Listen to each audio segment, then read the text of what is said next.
પોરબંદરમાં મેદસ્વીતા મુક્ત ગુજરાત અભિયાન અંતર્ગત 3 તબક્કામાં યોગ શિબિરો યોજાઈ હતી, જેમાં શિબિરોનો લાભ લઈ અનેક લોકોએ યોગ, નિયમિત કસરત અને સંતુલિત જીવનશૈલી અપનાવી વધારાના વજનમાંથી મુક્તિ મેળવી છે. યોગ સેવક શિશુપાલજીના નેતૃત્વ હેઠળ સમગ્ર ગુજરાતમાં આ શિબિરોની શૃંખલા યોજાઈ હતી. તેના ભાગરૂપે પોરબંદર જિલ્લામાં પણ ફેઝ 1, ફેઝ 2, ફેઝ 3 એમ 3 તબક્કામાં યોગ શિબિરોનું આયોજન કરવામાં આવ્યું હતું.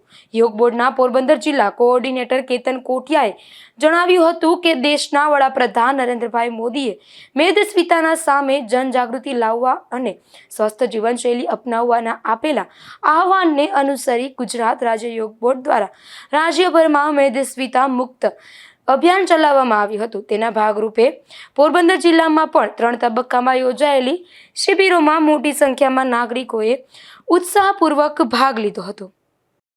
દેશના યશસ્વી વડાપ્રધાન માનનીય નરેન્દ્રભાઈ મોદી અને રાજ્યના મૃદુ મુખ્યમંત્રી ભૂપેન્દ્રભાઈ પટેલ દ્વારા મેદસ્વીતાથી મુક્તિ મેળવવા માટે લોકોને આહવાન કરવામાં આવ્યું છે.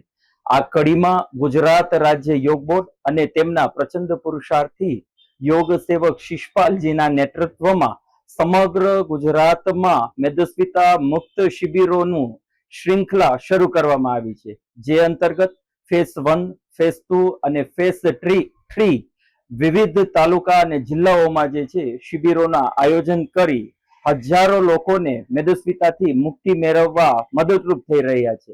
ત્યારે આ કડીમાં પોરબંદરની અંદર પણ ફેઝ 1, ફેઝ 2 અને ફેઝ 3 શિબિરો ખૂબ જ સફળ રહી છે. તેમાં ઘણા બધા લોકોએ જે છે વધારાના વજનથી નિજાત મેળવી અને સ્વાસ્થ્ય સુખ પ્રાપ્ત કર્યું છે. ત્યારે આ કડીમાં હું આપ સૌને વિનંતી કરીશ કે આગામી પણ ગુજરાત રાજ્ય યોગ બોર્ડ દ્વારા આ પ્રમાણેના કાર્યક્રમો સતત ચાલતા રહેશે.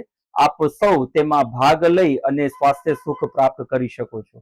કેતન કોટિયાએ વધુમાં જણાવ્યું હતું કે આગામી સમયમાં પણ ગુજરાત રાજ્ય યોગ બોર્ડ દ્વારા જનહિતલક્ષી આરોગ્યવર્ધક કાર્યક્રમો સતત યોજવામાં આવશે. વધુમાં વધુ નાગરિકો આ શિબિરોમાં જોડાઈ યોગને જીવનનો અભિન્ન ભાગ બનાવે અને સ્વાસ્થ્ય લાભ મેળવે તેવી તેમણે અપીલ કરી હતી. નિપુલ પોપટ સાથે અશોક થાનકી, ગુજરાત ન્યૂઝ, પોરબંદર.